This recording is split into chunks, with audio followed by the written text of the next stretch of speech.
KTV 시청자 여러분 안녕하십니까? 이제 우리는 2015년 중반에 들고 있습니다.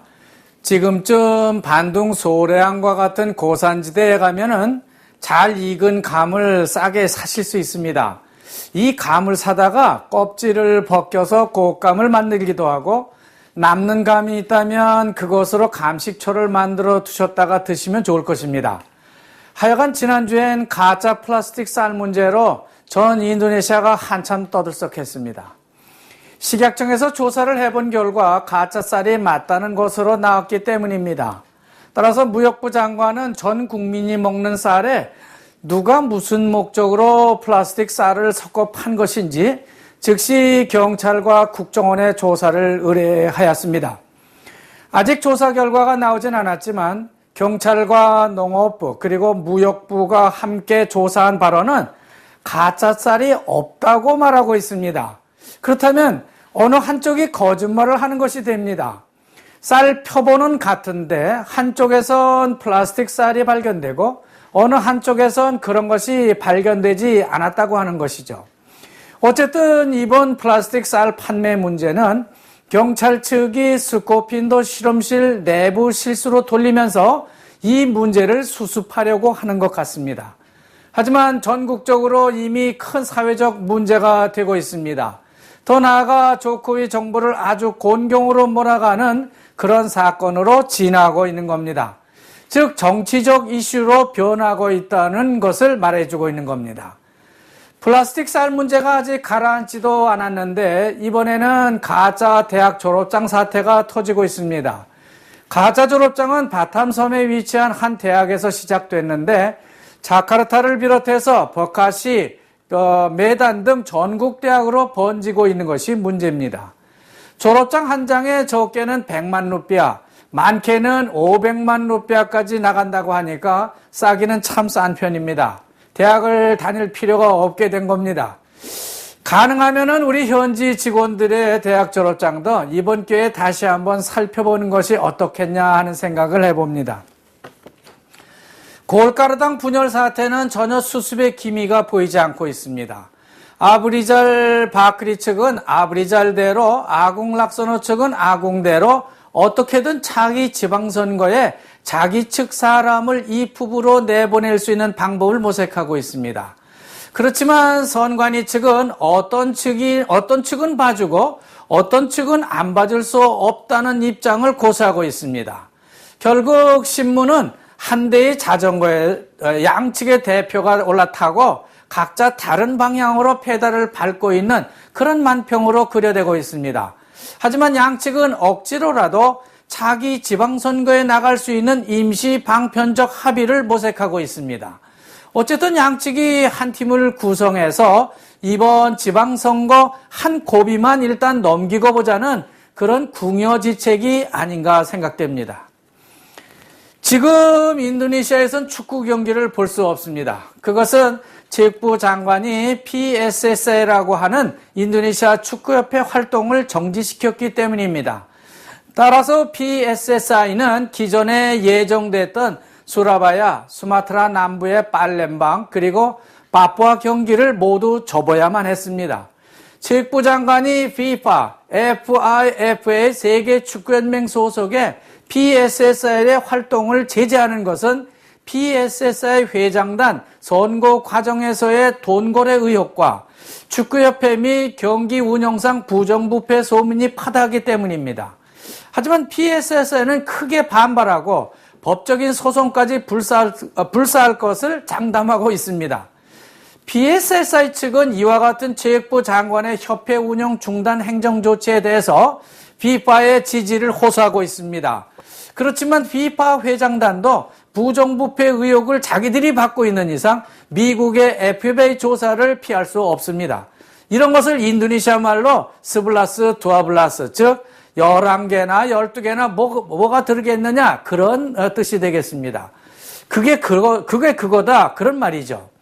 그럼에도 불구하고 FIFA는 인도네시아 축구협회를 제재하는 결의를 내놓고 있습니다. 회장단의 부정부패 의혹 조사와 FIFA의 행정적 조치는 별개라는 원칙을 고수하고 있는 겁니다. 그러나 인도네시아는 PSSI 회장단 부정부패 의혹과 그 운영을 한데 묶어서 조치하고 있는 것이 유럽과 다른 점입니다. 인도네시아 정부는 중장기 경제 성장률을 조금 낮춰잡고 있습니다. 조코이 대통령이 경제 분야에서는 좀 더 자세를 낮추는 것으로 이해됩니다. 그는 새 정부 목표를 잡을 때에 금년도 경제 성장률을 좀 더 높게 잡아서 5.7%로 잡은 바 있습니다. 하지만 반년 만에 5.4%로 낮게 잡고 있는 겁니다. 자세를 낮추는 거죠. 그리고 2016년에도 5.8 내지 6.2%로 전망을 하고 있습니다. 하지만 조코이 대통령은 2015년에서 2019년까지 즉 자기 집권 기간 동안에 인도네시아 경제 성장률을 6.6%로 제시한 바 있습니다. 최근 루피아가 1달러당 13,000루피아를 넘기자 공장 노동자들이 상당히 불안해하는 모습이 보이고 있습니다. 혹시 자기가 다니는 공장이 문을 닫게 되는 것은 아닌지 걱정하는 겁니다. 이러다가 강제 퇴직을 당해서 실직자가 되는 것은 아닌지 크게 우려하고 있다는 기사가 나오고 있습니다. 이런 불안한 환경 가운데 수천 명에 달하는 퇴직 노동자들이 다시 일할 수 있는 기회가 오기를 고대하고 있다는 기사가 전해지고 있습니다. 이들은 PT 자바텍스와 PT 자바카르민도 땅그랑 공장에 근무하던 노동자들이라고 합니다. 이 회사는 지난 연초에 문을 닫았습니다. 그러면서 오는 8월에 공장을 다시 가동할 예정이니까 그때 가서 다시 일하자 이렇게 말했는데 사실상 그게 어려운 모양입니다. 이들은 어쩔 수 없이 가족을 먹여 살려야 하기 때문에 노동판에 나가서 일을 하고 있다고 합니다. 그러면서도 하루빨리 공장이 다시 가동되기를 고대하고 있다고 하는 것입니다. 대대적인 인프라 건설을 선포한 조코이 정부는 서민주택 100만 호 건설 계획을 다시 발표했습니다. 하지만 재원이 문제입니다. 어쨌든 조코이 정부는 서민주택 100만 호 건설을 위해서 건설 재원 마련에 몰두하고 있습니다. 말로만 집을 지을 수 없는 노릇이기 때문에 뒤늦게라도 재원 마련을 서두르고 있는 겁니다. 그러나 대대적인 인프라 건설 공사와 100만 호 서민주택 건설에는 각종 건설 자재가 들어갈 것입니다. 이를 위해서 비즈니스 개발을 우리가 서두를 때가 된 것 같다는 말씀을 드리고 싶습니다. 중부자바 프로발린과 까랑아니엘에 있는 PT 보양 인더스리얼 회사가 소개되고 있어서 말씀을 드립니다. 이 회사는 한국계 회사인데요. 가발을 생산해서 미국이나 유럽 등지로 수출을 하고 있다고 합니다.